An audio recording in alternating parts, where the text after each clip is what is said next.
What happens when a group of paranormal investigators start a conversation? You get Ghosts of the Coast Paranormal, the podcast. Tales of the dead, the bizarre, and all things supernatural. Join us now as we have a special guest. Ooh.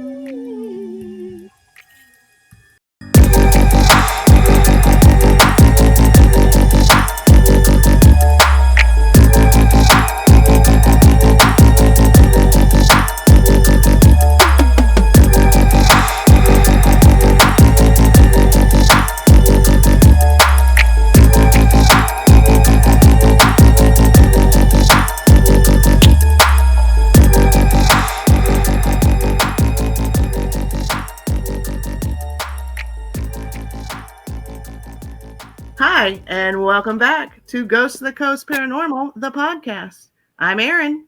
I'm Linnea. I'm Deborah. And tonight we are joined by some awesome special guests. Hi, guys. Hi, guys. Hi. Thanks for having us. Yeah, absolutely. So these guys are from Lost Souls Paranormal. Woo woo. Of Michigan. Michigan, yes. So you guys are up. Has it started getting cold up there? It was 43 degrees when I went to work this morning. So That's perfect weather. Perfect. It is. yeah, it bothered me. I'll give you the heat and the skeeters. No. Hold on, let me back up. I'll give you the heat, the humidity, and the mosquitoes. Yeah. Look, It's the humidity is the worst. yeah. No, mosquitoes are the worst. The mosquitoes will straight carry you away down here. You know what's the worst is chasing around kindergartners with a bunch of humidity. Yeah. Yeah. That's Like bad. I am middle aged, so I'm rapidly approaching that change, and I have been sweating. Shut your mouth, Amanda. Welcome to the Hey, club. it's an adult podcast, and I don't think the little baby knows what I'm saying. So No. Yeah, we have the heat, the humidity, we have everything down here, and it's South Carolina pterodactyls. That's what skeeters are here. Pterodactyls. they'll carry you away in a heartbeat.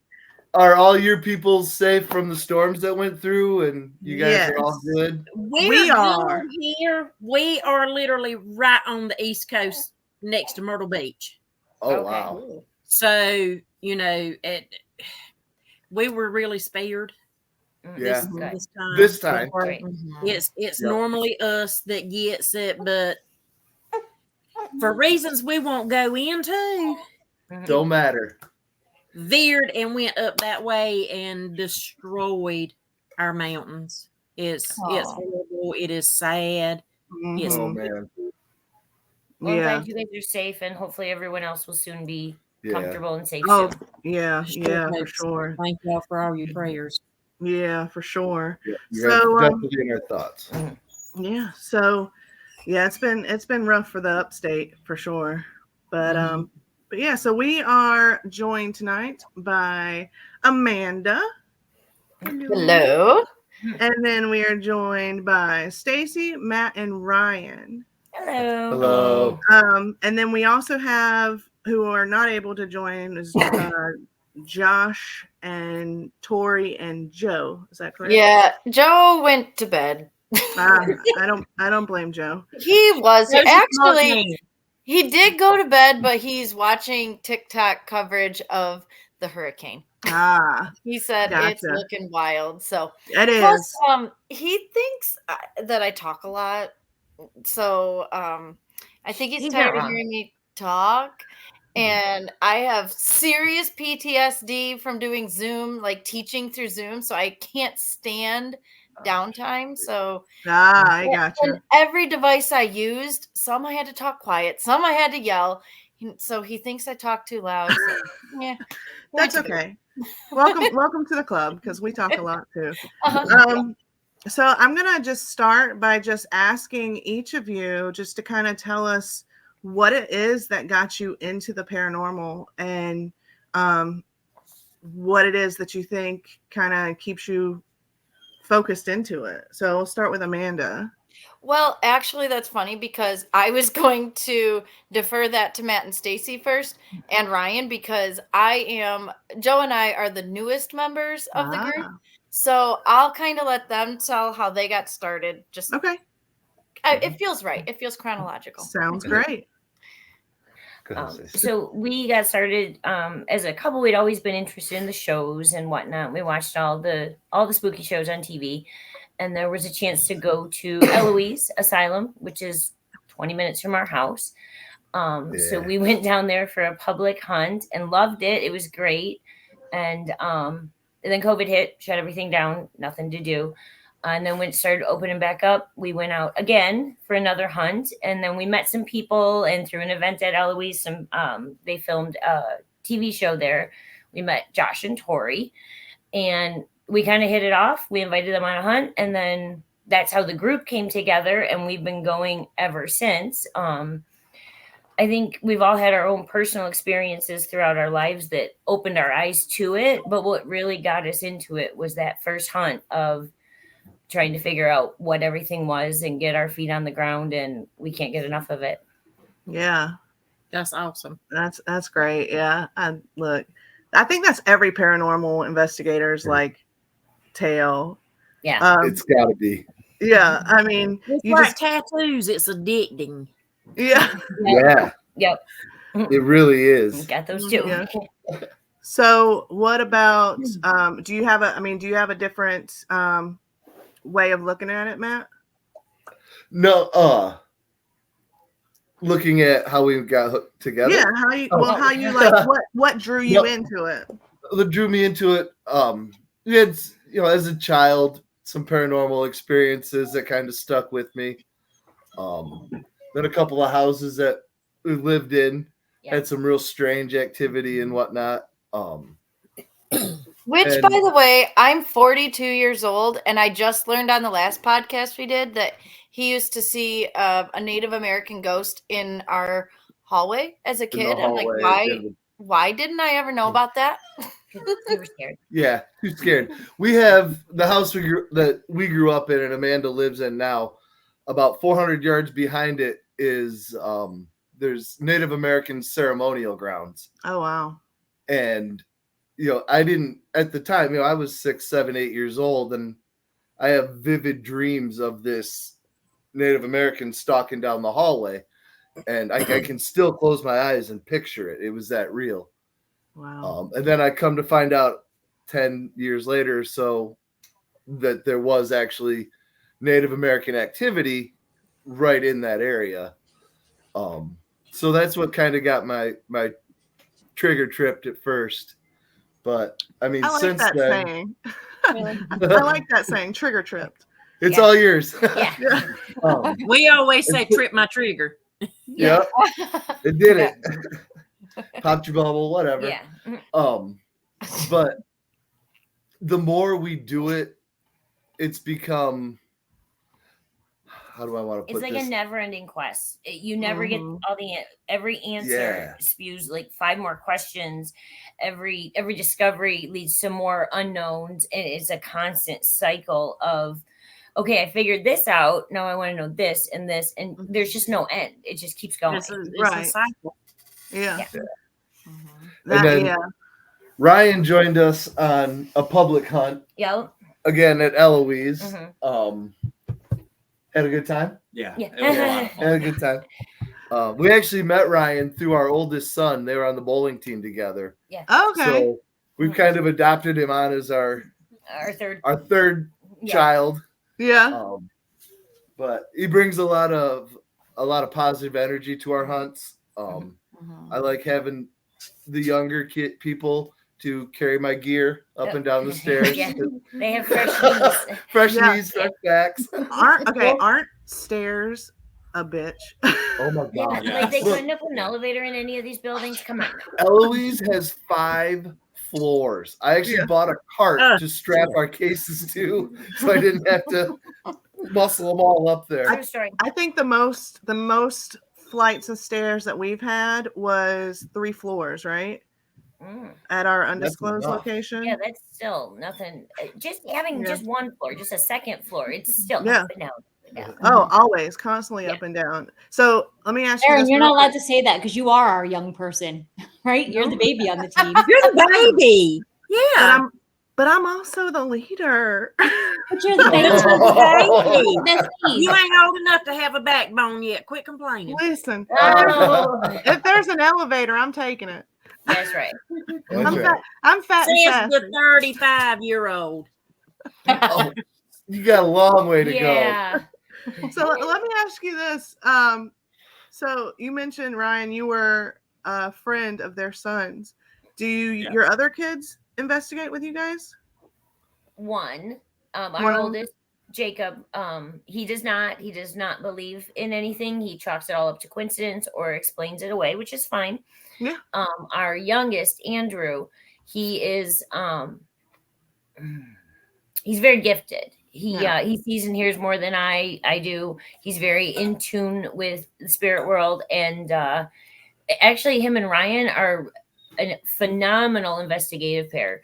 They the two of them, their energy just meshes well. They go into places and they ask all the right questions, and a very scientific approach and methodical.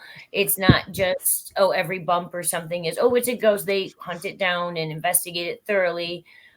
So that they've really impressed us, the way Ryan kind of took Andrew under his wing and the way they've grown. And now Amanda's oldest has joined us on a few as well. So I feel like cool. That's we're awesome. bringing that So next y'all have a family generation. reunion when y'all go out. Yeah. Business. Yeah. It is. It's great. I love it. Yeah. That's I get awesome. to spend time with my family, my friends, hunt ghosts, travel the country, What more can you ask for? Yeah. living the dream. There you go. Find out that. There you go. My kids won't come. They just give me a warning. Don't bring anything home. Yeah. We've tried. It We're just happens. crazy. What are you gonna do? Yeah. Amanda, what about you?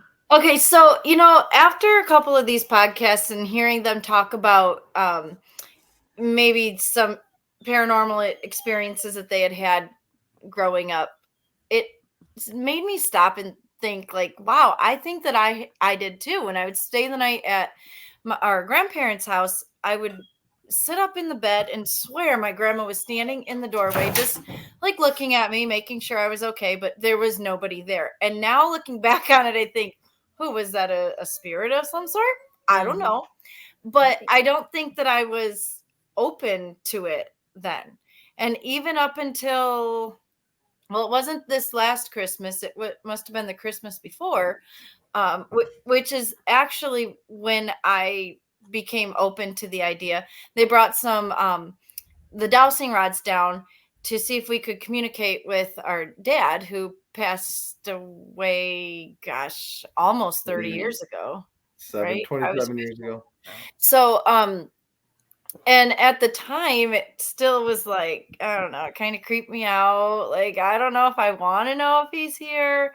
But after watching a lot of their video footage, I realized that it wasn't the spooky ghost, I'm gonna jump out past the corner and scare you. So that's when I became interested in it. And Joe's my husband, we went on a couple of investigations with them, and then they said, hey, I think we need to ask them to join the team. And then I did more thinking about, you guys say that Jacob's not exactly open to it, wants to explain it off, but when you mention things that have happened at different houses, that one house that you lived at, I'd love to get back in there. Oh my gosh. The one time I walked out of their bathroom and I saw they had these closet doors that were like what are they, Matt? Like the accordion? They're bifold accordion fold doors. Okay. Mm-hmm. And I saw it shaking, and I thought Matt was playing hide and seek with Jacob, their oldest. He must have been like 4? 6? No, younger than 4 or 5. Yeah, 4 or 5. We were there for Andrew's first birthday. Yeah, then he was 4.5. And I said, Matt, were you just out playing hide and seek with Jacob? No. I said, well, that closet was just moving. He goes, oh, that's our ghost. Yeah. Like, yeah. So nonchalantly. That's our ghost. And then he goes on to tell me more and more. And I'm like, Oh my gosh, I wouldn't go anywhere in that house alone after that. We But didn't even see her that much after that, to be honest with you. It's not just alone. Like she made clear. But you guys had told us about some things that had happened to Jacob, and I just wonder if maybe even subconsciously he remembers that, or if it He's gone through freaked him spurts out. where he believes he doesn't, and right now he's just on his I don't believe in ghosts, I don't believe in God, I don't believe in anything phase. Gotcha. How old is he? 18. So he knows everything, don't worry.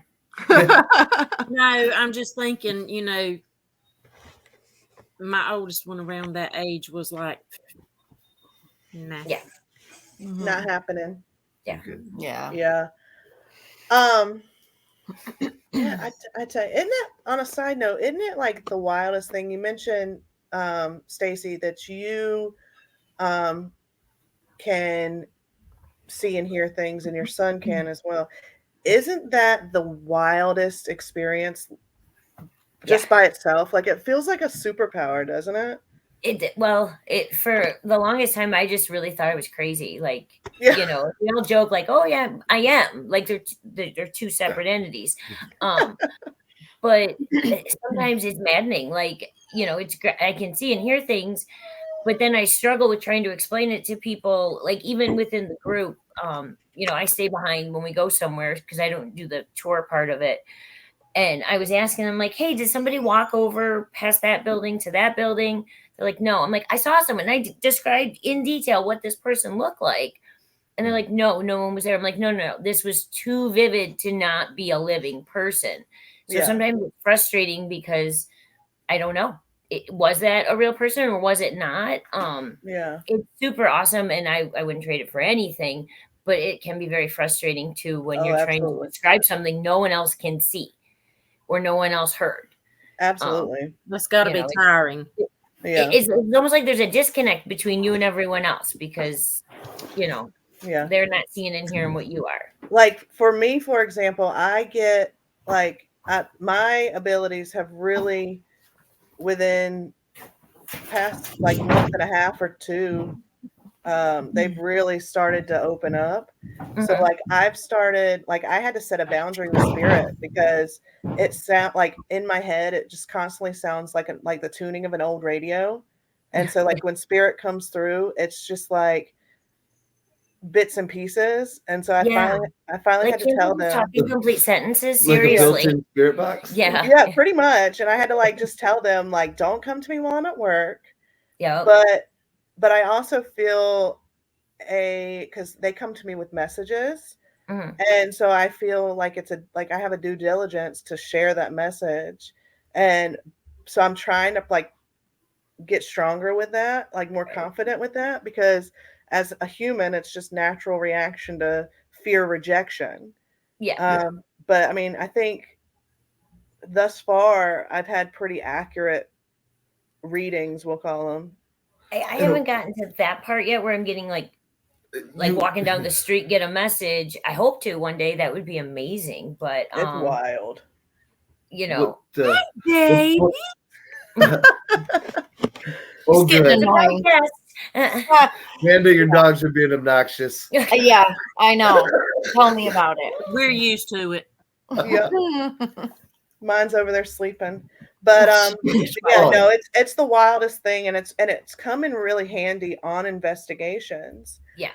So let me segue just a little bit and just ask you guys, what is your favorite piece of equipment to use and why? So we'll start with Amanda.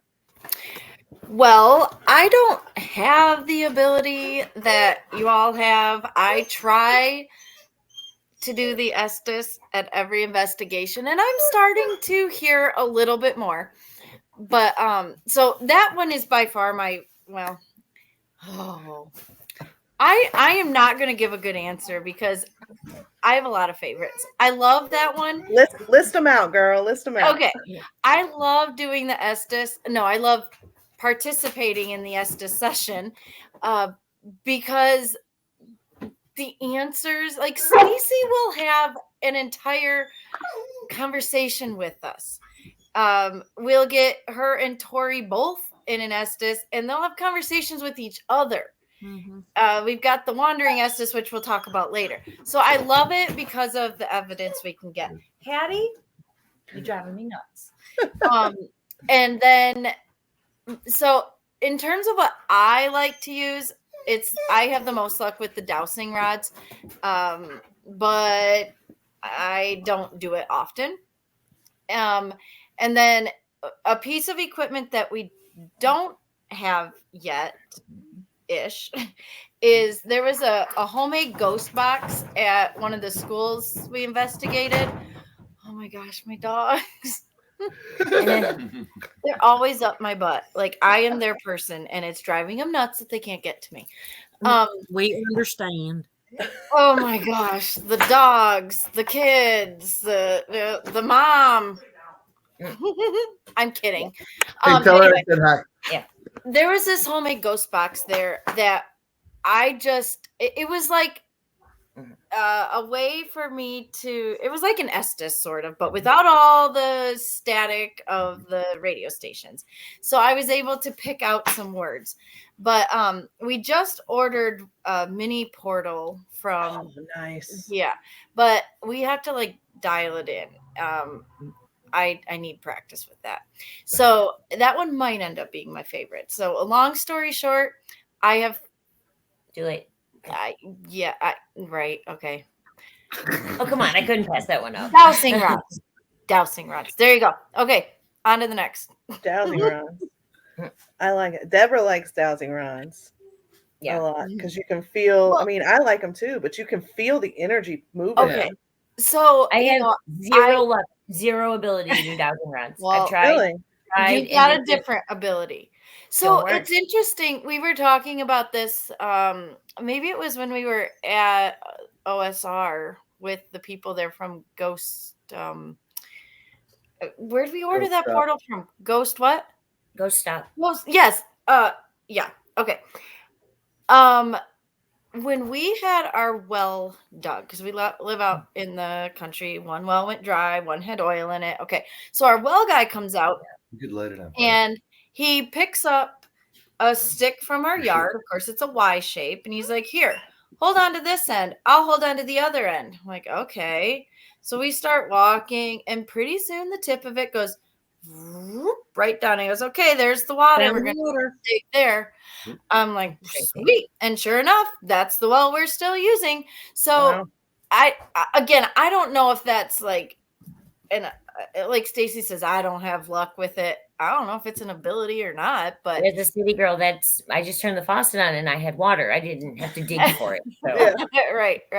So anyway, I think it's a really neat thing. Yeah, they're both cool. And unless you experience it, because when we've done some private investigations, and I'll have the people like put the headphones on and scan the stations so they can tell that, okay, the person under the headphones is not hearing the questions. Or I'll have them hold the dowsing rods and see, I mean, you can move your hand and they'll move a little, but at some point you're not moving them. Like, this is legit. Right.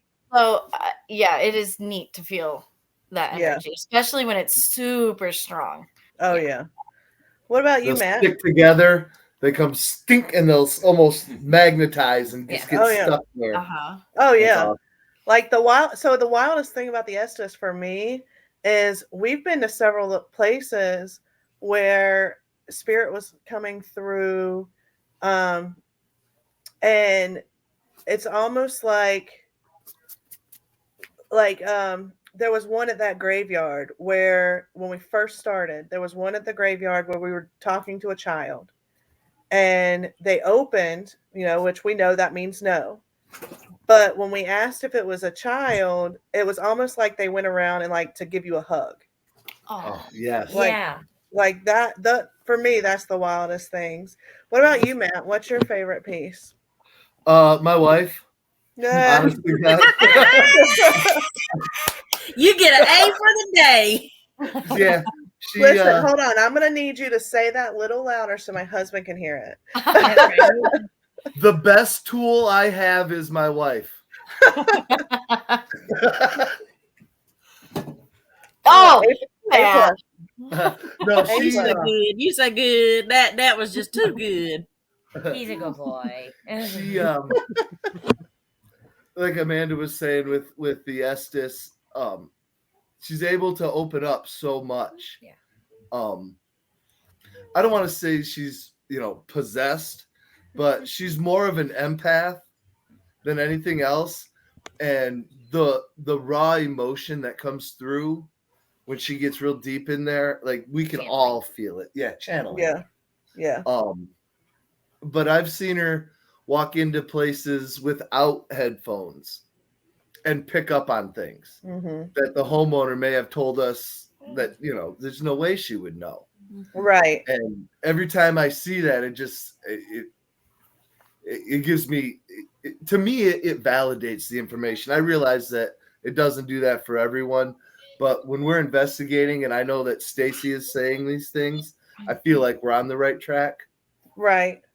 And almost to the point where we rely on it too heavily because it's such a good way for us to communicate that we have to force ourselves to, well, let's do another Something other than something Estes, other than an Estes. Yeah.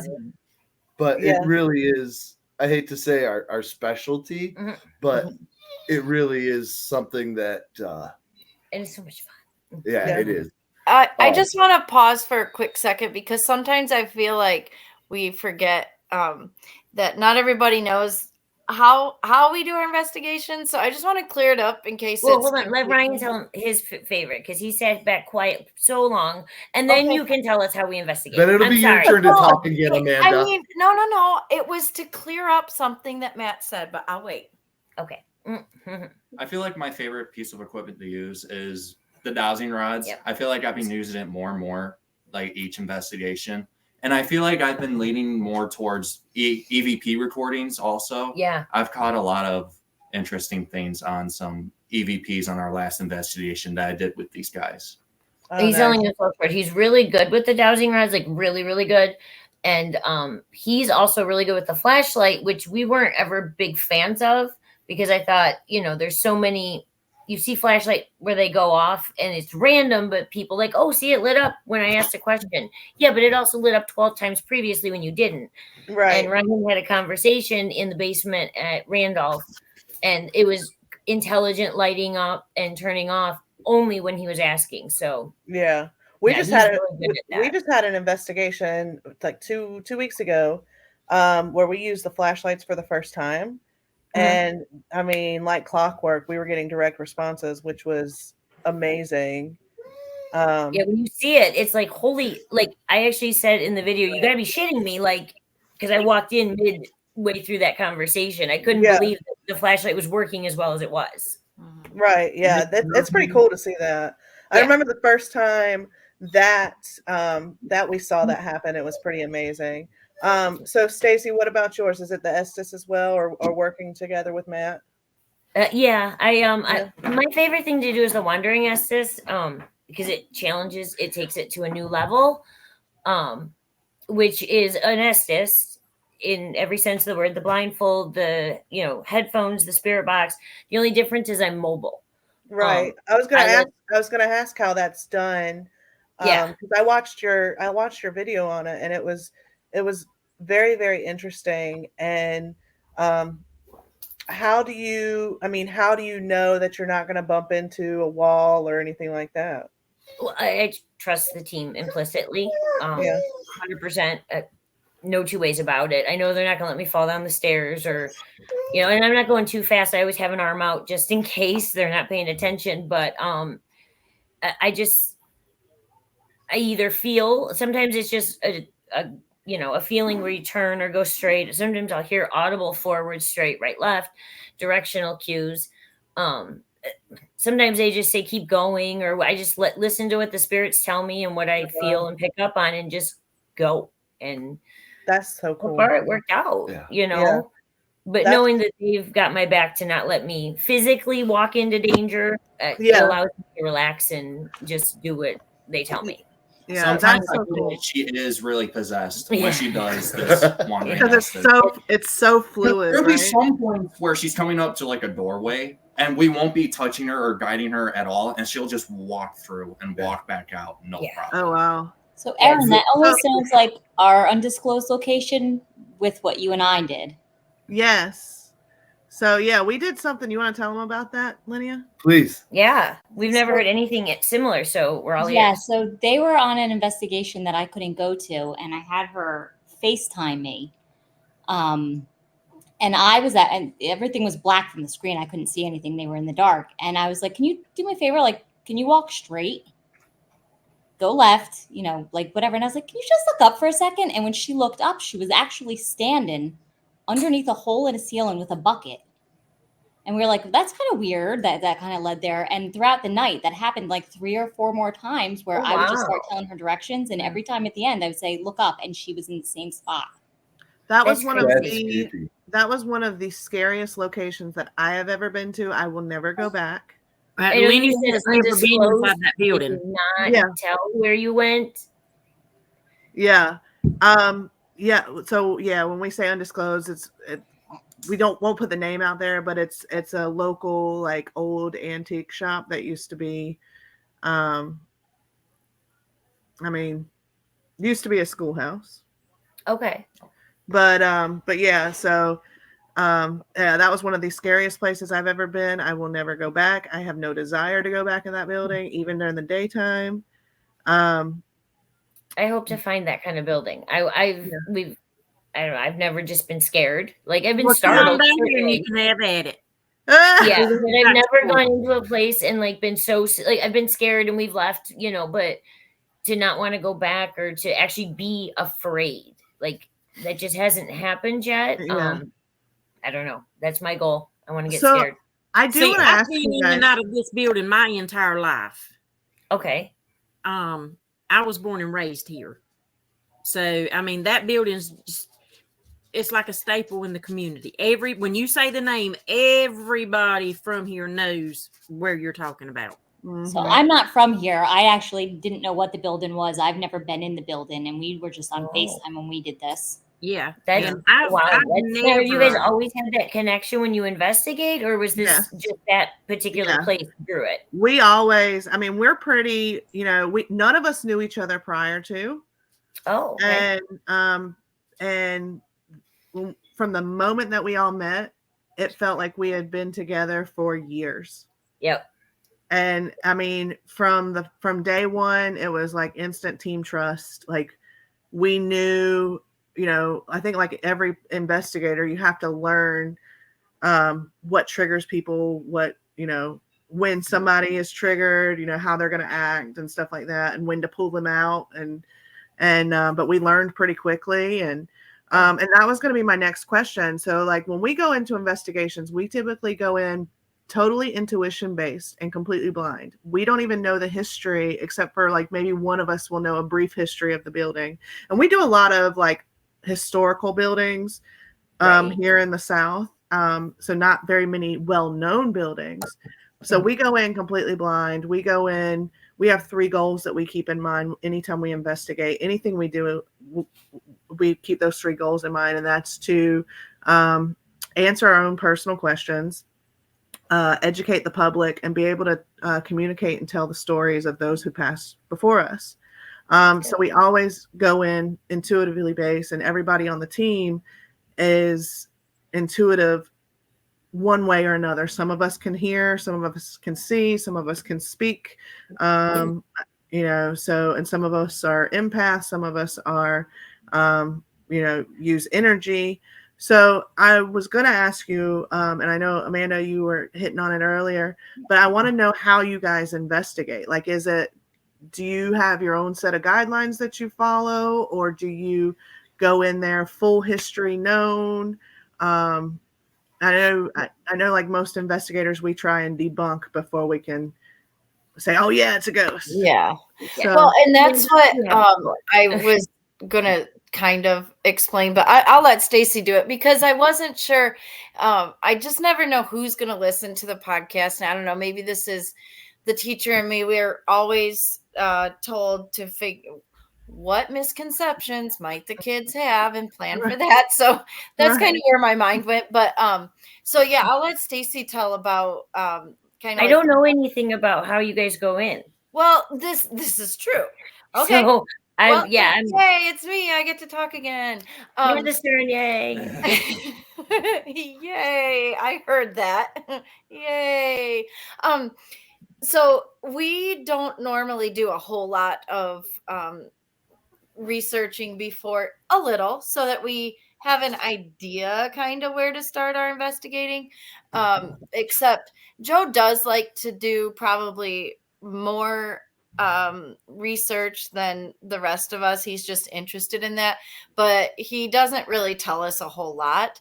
Matt once in a while will. Sometimes I will, but I usually forget by the time we get there. So when we get to a location, whether it's a public place or a private residence, Stacy and then if Tori is with us, they stay in the car. They usually go do the snack and drink run while the rest of us do a historical tour, or the homeowner takes us on a tour of their property and gives us kind of like the hot spots, maybe what other investigators have gotten. And then once we get all of our information, then we bring Stacy and Tori, if she's with us, in, and they kind of do a walkthrough. Just, okay, what feelings are we getting here? What feelings are we getting there? And of course, we know if they're hitting on any of those hot spots. They don't know it. And then we kind of ask them what they think, where they think we should start, why we should start there, where should we go next. So that was sorry, Amanda, keep going. I'm done. Oh, okay. I will say when No, she's not. Stacy or Tori do come into the location to do the walkthrough, they are blindfolded also. Yeah. When they Oh, come wow. through. That's so cool. any spots that they hit that they feel like there's something there, we know where they're at, but Stacy and Tori don't know. Right. That's then- interesting. We Yeah. figure if the homeowner tells us something and then the girls pick up on something, that's probably an area that we should really investigate with something. Yeah. That's It's cool. worked Yeah. out so far. Yeah. I think. So let me ask you this. Do you guys tend to do more private residences, or like just local, like people like get in touch with you guys and say, hey, come in here? Or do you do a lot of the pay to plays? More pay to plays, like just by the numbers. Yeah. Our first private residence, it was a friend of Amanda's. The Bucket was the first, technically. We've done several, but just, we love private residence. There's something really cool about a house. It's more intimate. It's more, I just feel like there's a deeper connection, and it's not tainted with everyone else's energy, because typically homeowners don't have other groups investigating their house every other week. Right. So I feel like you get a cleaner read of what's going on, and you're able to usually, hopefully, get the answers that you and they're looking for. But by the numbers, we've done more pay to play over the years, but we're hoping to shift a little bit towards the private residence. So, do you guys do a lot of private residence? No. We've done maybe, we started in 2022, and I think we've done 3 or 4 private residences. But we don't do the pay to play either. We don't do pay to play. So what do you do? Not done any. Everything that we've done several counties here in South Carolina, a couple in North Carolina, but we do like I said, the historical locations in the South is full of history. It's full of rich history. So we've been pretty good about creating relationships with like the local like the cities and stuff like that. So we were able to get into a lot of those historical locations. Oh, that's cool. And not even just historical, like we've done libraries, we've done libraries, we've done museums. I mean, town halls, city halls, courthouses. Our team has it's worked out that we've had some nice connections to get into places that I don't think people would even think to go. Yeah. Right. We've had pretty good success with those locations. Oh, absolutely. Yeah. So I'm sure yeah, there's historical things here, but we don't have those resources. That's really right. Well, yeah, that's really cool. we really want, like I said, as far as our goals go, one of the things is we want to educate people. So Yeah. anything that we can do to get out in the public because we live in the Bible Belt. So it's the idea of paranormal is still very much a taboo subject down here. Oh, yeah. And so we want to break that wall. And we've been, like I said, we're almost 2 years old, and I think we've been hitting the ground running with it, and we've definitely knocked some bricks out of that wall. So absolutely, good job, Yeah. good work. yeah. So we've got one of the things that we're doing for October is we're partnering with a local business, and we're doing river tours, and we're investigating on the river, and cool.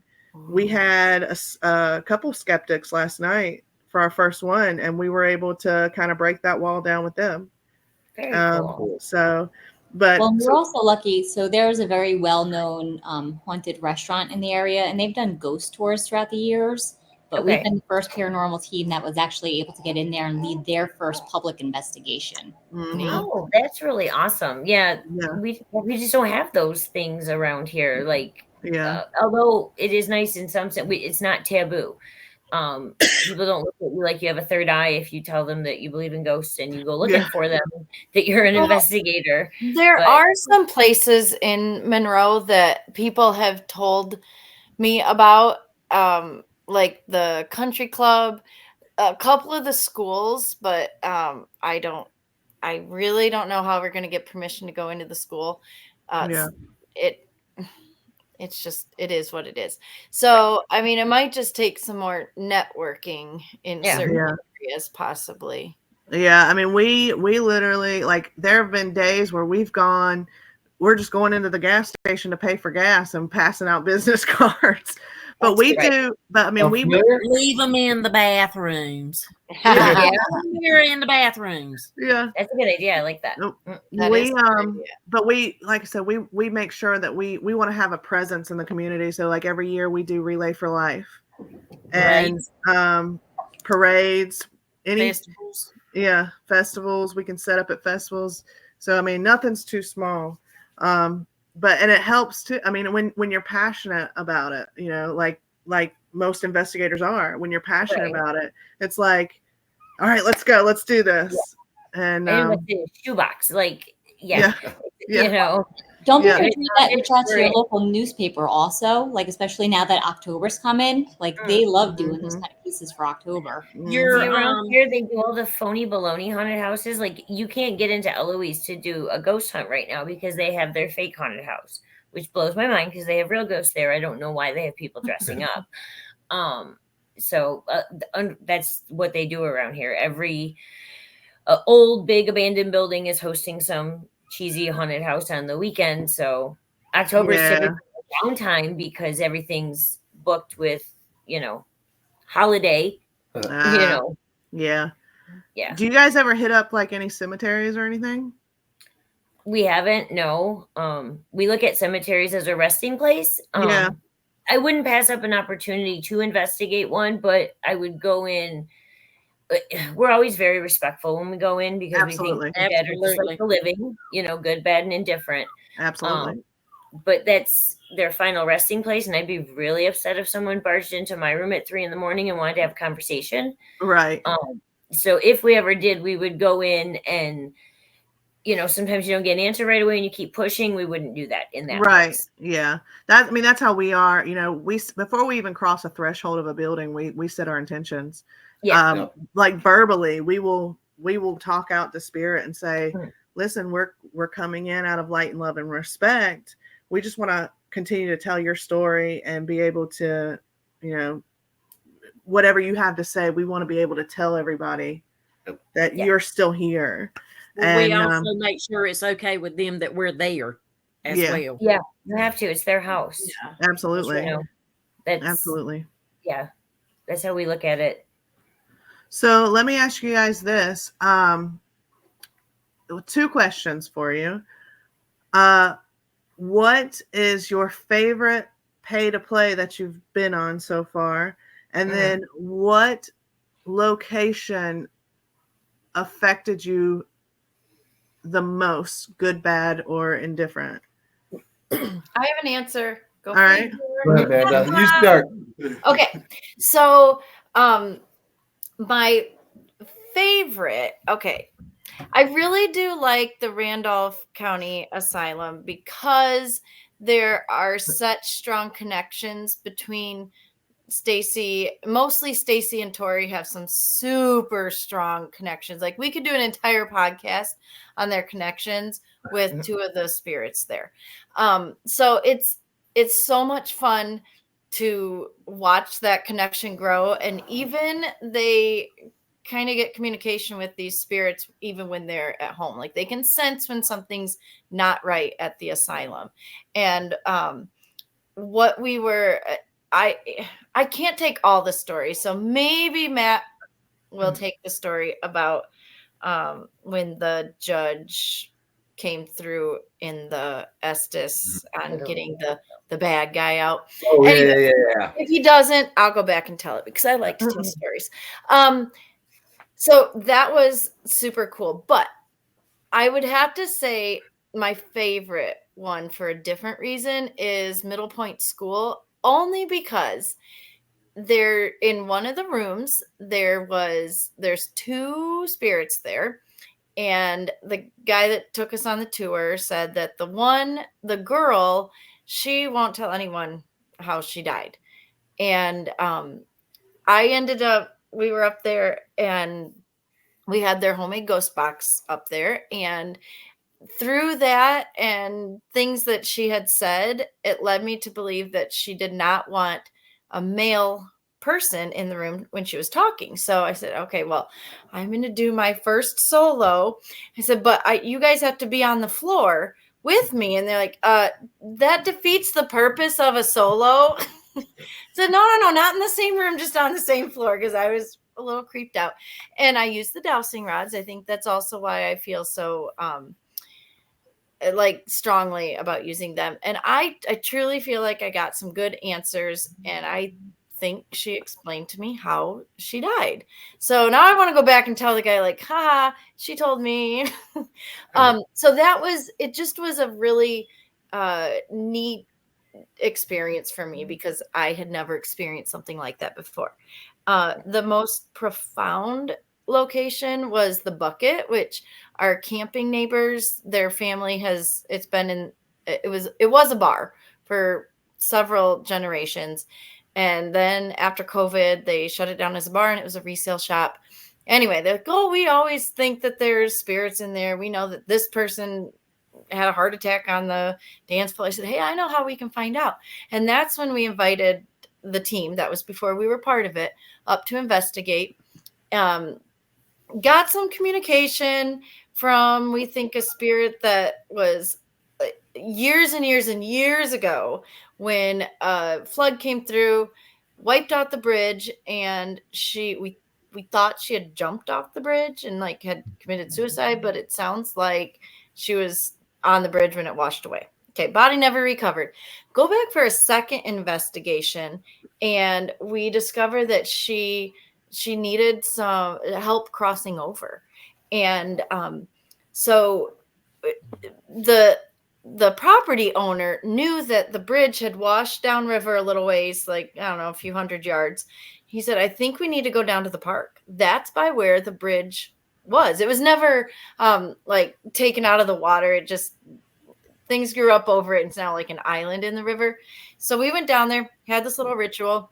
K2 meter was, going up and down, like, okay, she's here. Yep. Stacy was in the Estes, and we were saying things like, do you see the light? It's okay. Do you see the light? Yes, I see it. And okay, you got to go to the light. And there were times where we thought, oh my gosh, she has crossed over, saying like, I see it. I see them. Oh, thank you. And then all of a sudden the K2 meter went back to green. and there was no activity. And the last thing Joe asked was, what does it look like? And Stacy rips off her headphones, rips off her blindfold, which she never does. She normally waits for us to tap her to come out. And I'm like, well, that's weird. She goes, and she's crying.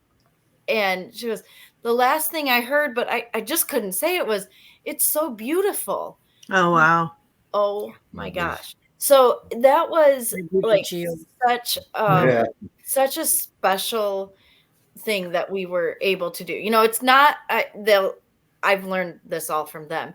It's not our intention like to make somebody cross over, but if somebody is, I say somebody, a spirit is asking for help doing that, then, you know, we'll do our best to help them, but it's not our intention. So, but to feel like we were able to do that and like just help her get some closure, maybe. I don't know if that makes sense, but oh my gosh, it was so freaking cool. Yeah, that's an amazing feeling too. Yeah. Oh my gosh, I still get goosebumps just thinking about it. Oh, for sure.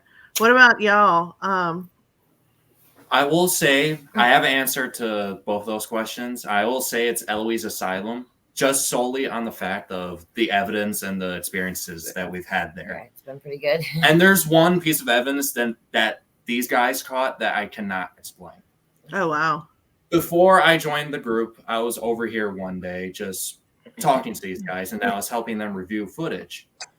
And the footage was a camera that was set on a chair, and it was pointing down the hallway. I don't remember what floor. Second floor. Second floor. Yep.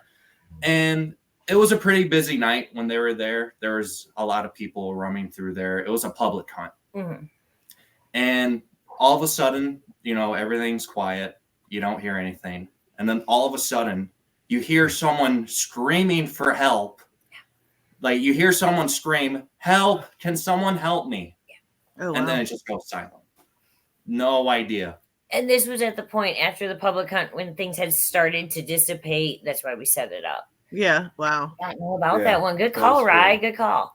Yeah, that was pretty cool. That I just propped my phone up like literally with my coat sleeve. Like we didn't have a bunch of equipment even then. We had a little bit the dots, the laser grid. And because we'd seen a lot of things moving, and it you heard footsteps in the background. We heard organ music in that clip. Wow. Yeah. I forgot. And then you hear someone yelling for help, and we had other like recording devices in other areas, and that's not picked up. And it would have if it had been a human being in the building shouting that. Right. You would have heard it on the camera that was 50 feet at the other end of the same hallway, and it wasn't. We replayed this piece of footage like 30, 40 times trying to figure out what made this. Syncing up different videos to see like, where is it? It's got to be here somewhere. We're missing it. Trying to find it in other clips of something, and it just wasn't there. So that was pretty cool. Wow. We have one like that. We have one like that. A friend of ours from up north came down and was with us on an investigation, and we picked up a man talking, and we were like, where was Creed? Where was he at? Where was he at? Was he downstairs? Mm-hmm. Was he upstairs? Was he close by? Was he in the back hallway? Where was he at? Because it couldn't be one of us women. Are you talking about at City Hall? Every answer leads to more questions. Oh, absolutely. Well, I still don't have answers yet. I don't know. Let me ask you this, because we are almost out of time. So I'm sure most investigators do it. I know we do it. 3 a.m. hits, we get hungry on our investigations. What is your go-to snack to take on your investigations? First you have to have Mexican food before you investigate. I think it's a law in some states. Yeah, right. It just seems like that's what we always do. We always meet at a Mexican restaurant or bring it to the location. Mm-hmm. Honey roasted peanuts. Okay. Yeah, we got honey roasted peanuts for sure.